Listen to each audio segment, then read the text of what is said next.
welcome. You're listening to the Just Love Them podcast. I'm your host, Cherie Best. Join me on a journey to find understanding and peace with those we love who have left their faith. Today, I'd like to start out by sharing a comment left by Deborah T. She says, "Your podcasts are so helpful in this stage of my life. You have helped me to do the second stage of raising my kids, my adult kids." Thank you for that, Deborah. Also, I wanted to make a correction to the Martin Harris episode that came out a couple of weeks ago. I inadvertently said that all of the 8 witnesses had left the church. That is incorrect. 3 of those 8 witnesses stayed faithful to the end, and those were the Smiths. Joseph Smith Sr., Hiram, and Samuel. 5 of the 8 witnesses left, but 3 stayed faithful to the end. So I wanted to make a correction on that mistake that I had made in saying that.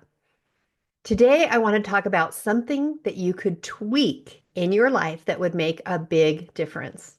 This is something small, almost imperceptible, but it can make a big difference in your relationship with yourself as well as your relationship with those around them. Today, we're diving into the important topic of words. Perhaps you're familiar with the book, The Hidden Messages in Water by Masaru Emoto. In the book, he talks about how everything has a vibration. And he does all these scientific experiments that show that our vibration affects water. And since we are made up mostly of water, that's a really interesting experiment. In the book, there are images of when positive words are said, and he freezes the water molecules, and when negative words are said and freezes those molecules, and the difference between those. The positive words that are said create beautiful crystals, and the negative words that are said create these ugly, disproportionate, and just confusing looking crystals. If you haven't read it, it is a fascinating book, and I will leave a link for that in the show notes. Perhaps you've also heard of the rice experiment. This was an experiment that I heard about years ago and did with my family, and they thought I was absolutely crazy. This is where you take 2 jars of identical rice that have been cooked together in the same pot, and you divide it into 2 identical jars, and you put the lids on. You put them near each other in the same environment. And to one jar, you say positive words, everything positive. "You're so beautiful. You're so light and fluffy," whatever you want to say. And to the other jar, you say everything negative. "I hate rice. You're so ugly. I can't stand the sight of you," whatever you want to say. And you do this every day or multiple times a day over a course of a couple of weeks, and then you watch to see what happens. Like I said, when I started doing this experiment, because I just thought it was fascinating, I wanted to try it. I was a little bit skeptical, and so I'd heard about it, but I wanted to try it myself to see if it actually worked. Well, over the course of about 3 weeks, the rice that we were saying the positive words to, and I kind of got my kids to do it with me, that rice stayed white and fluffy. Surprisingly, it didn't turn moldy. It stayed white and fluffy.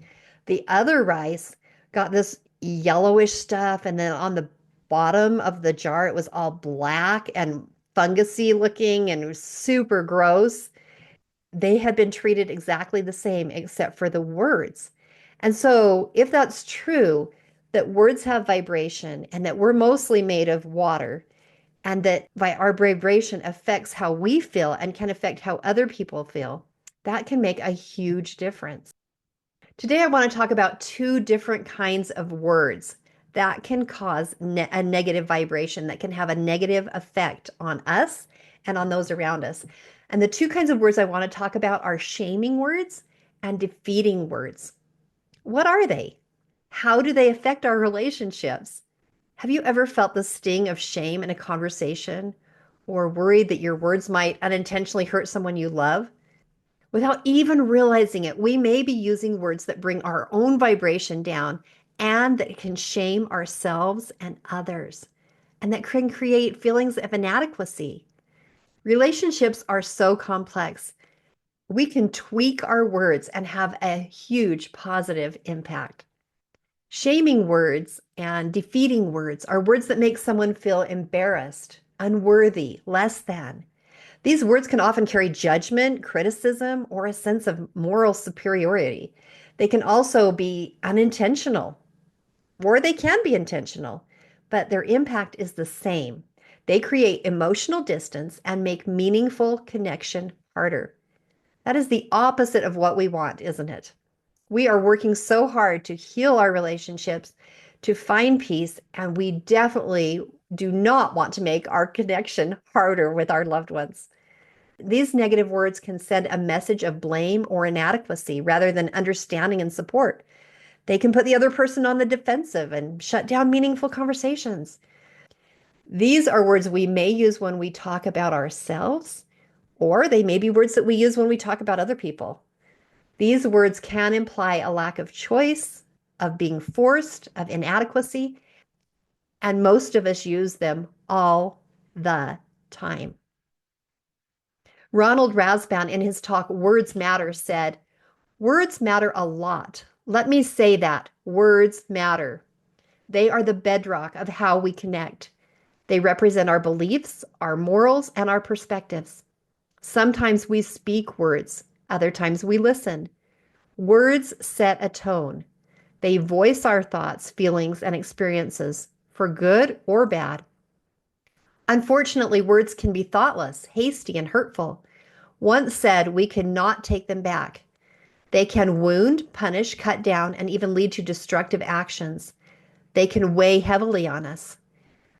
On the other hand, words can celebrate victory, be hopeful and encouraging. They can prompt us to rethink, reboot, and redirect our course. Words can open our minds to truth." End quote. Let's talk about shaming words first. My eyes were opened to what shaming words are by my friend Melanie. Prior to that, I had never heard of it. So, what are they? This is not going to be an all-inclusive list. I'm just going to give you the top 5. And these are words you may use on yourself, or they're words that you may use on others. Here they are: should and its counterpart shouldn't, need to, have to, got to, and must. Let me give you some examples.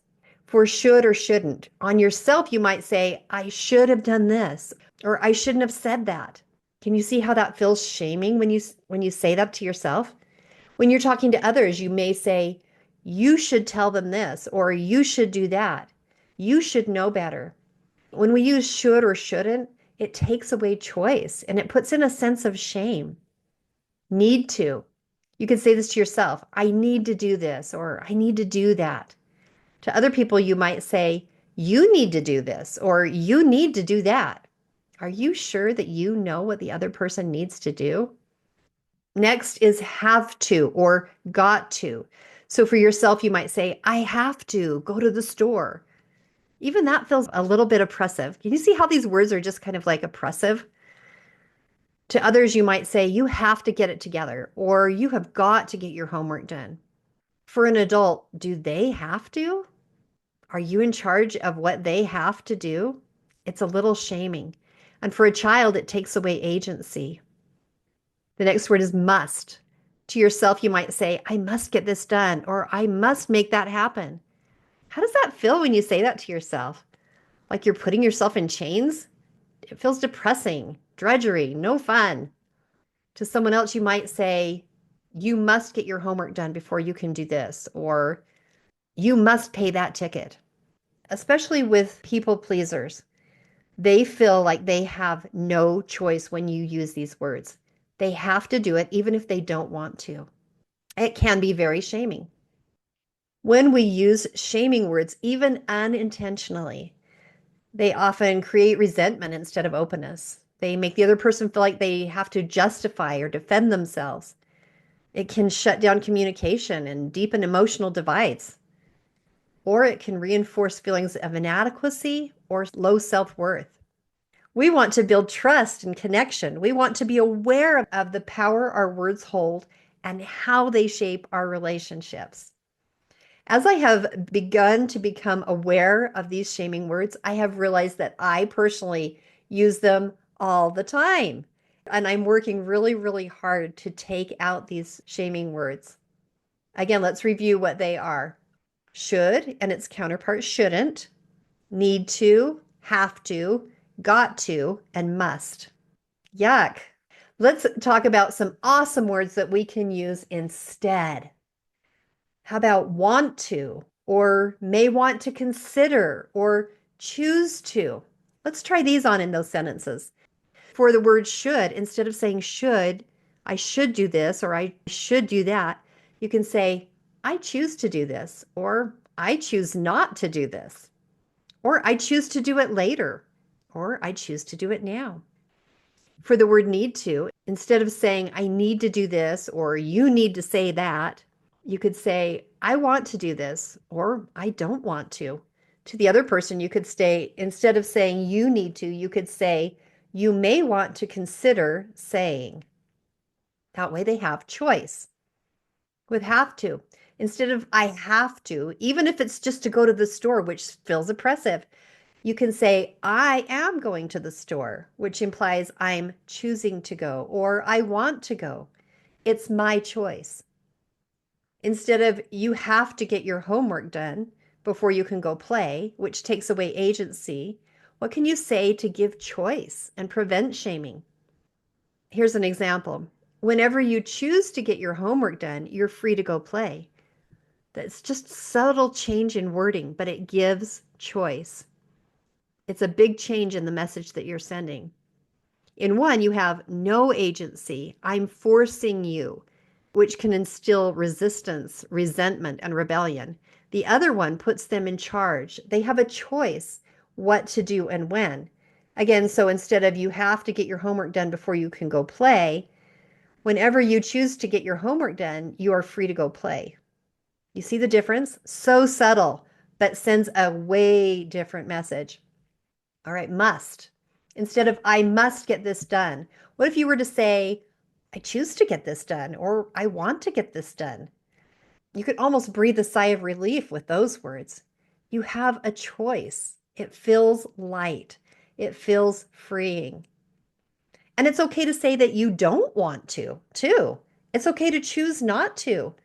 We don't want to be driven by guilt and shame, and we don't want to drive our loved ones by guilt and shame either. We want to be driven by freedom, by choice, and a sense of what feels like the right thing. To other people, you could say, if you choose to do this, then you can have that. They don't have to, it's their choice. Instead of you must clean your room before you can go hang out with your friends, you could say, if you want to clean your room, or if you choose to clean your room, then you can have the rest of Saturday to hang out with your friends. It's your choice. To a spouse, instead of saying, you have to clean the garage today, I'm sick of looking at it, you could say, when do you want to clean the garage? Or would you consider cleaning the garage on Saturday? These imply choice. Instead of, you need to take me to my doctor's appointment, you could say, do you want to take me to my doctor's appointment? Or would you consider rearranging your schedule to go to the doctor with me? All of these imply choice, which feels so much better. We love our agency.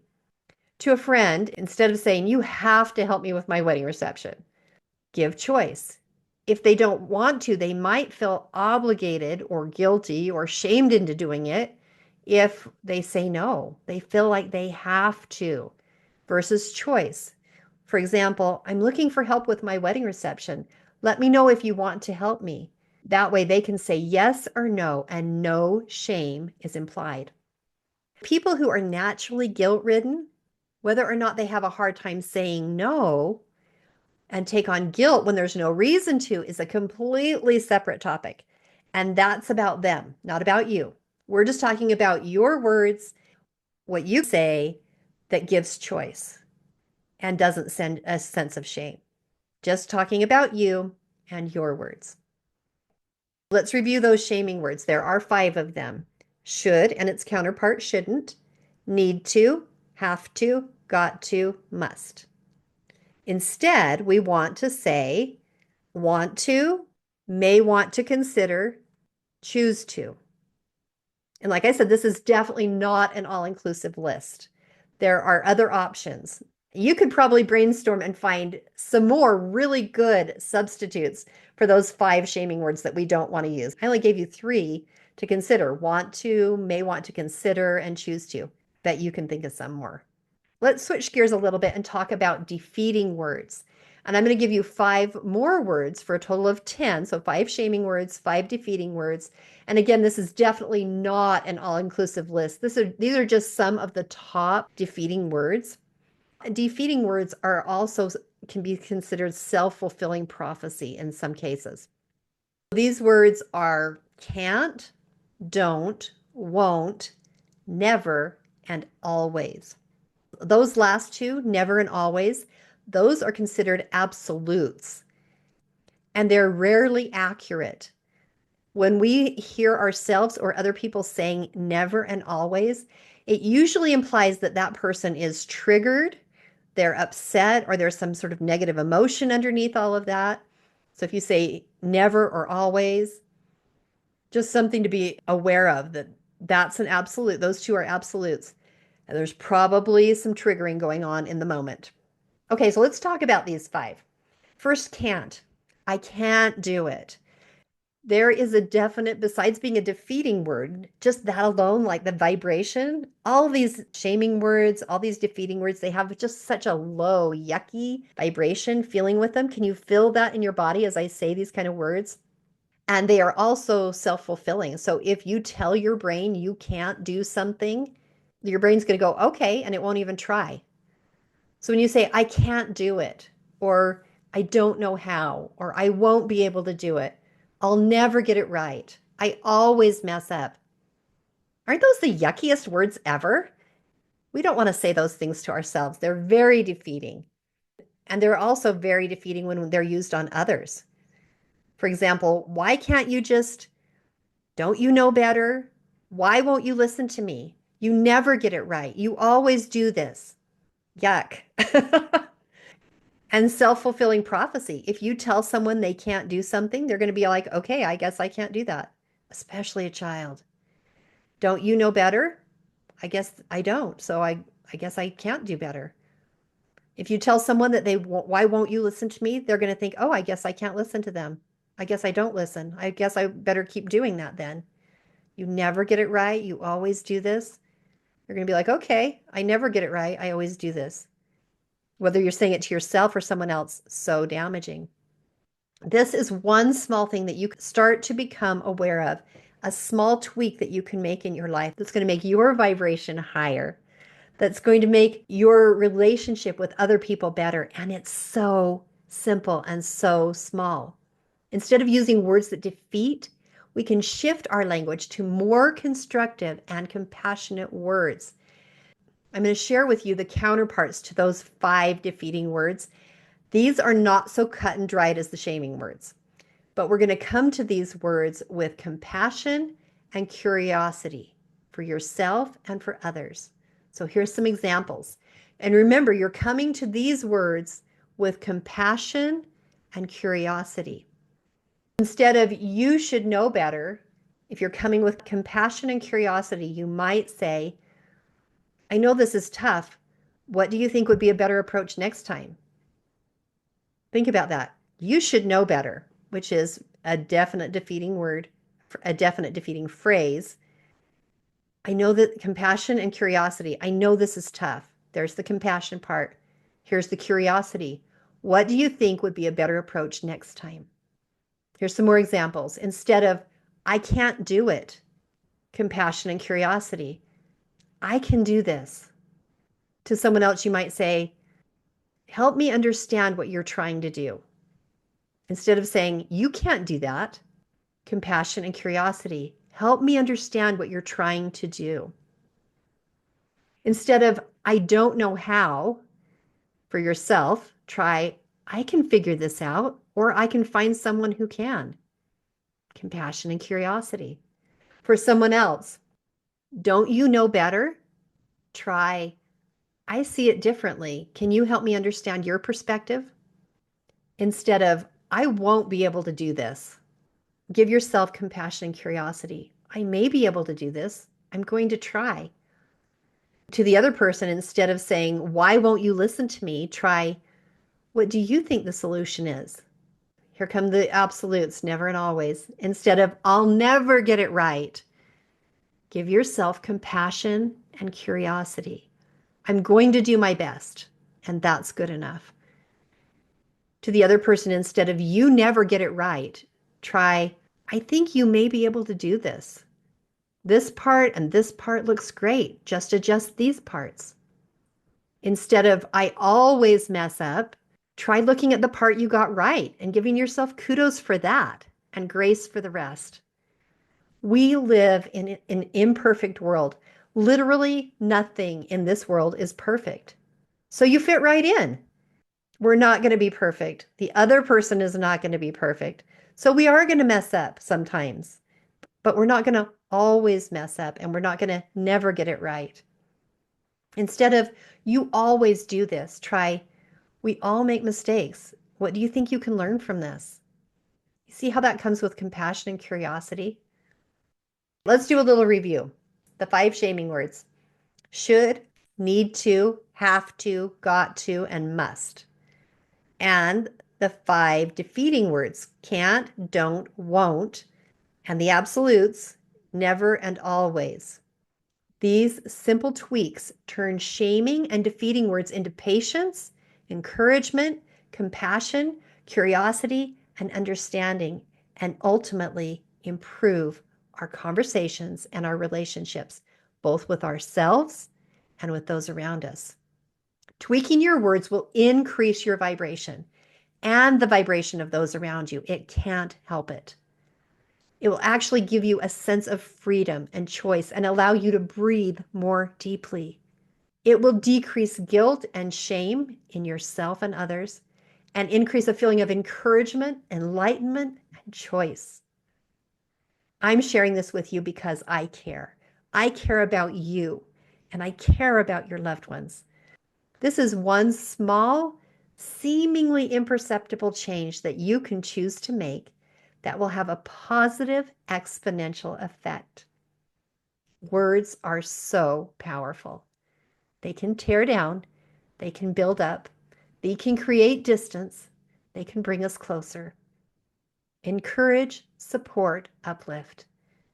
By being mindful of how we communicate, we can create a more loving and open space for the people we care about. I invite you to pay attention and just pick one small thing to tweak that will help you in your life and with your relationships. If this episode resonated with you, I would love to hear your thoughts. Please share your experiences in the comments for this podcast or on the private Just Love Them Facebook page. And as always, remember to just love them.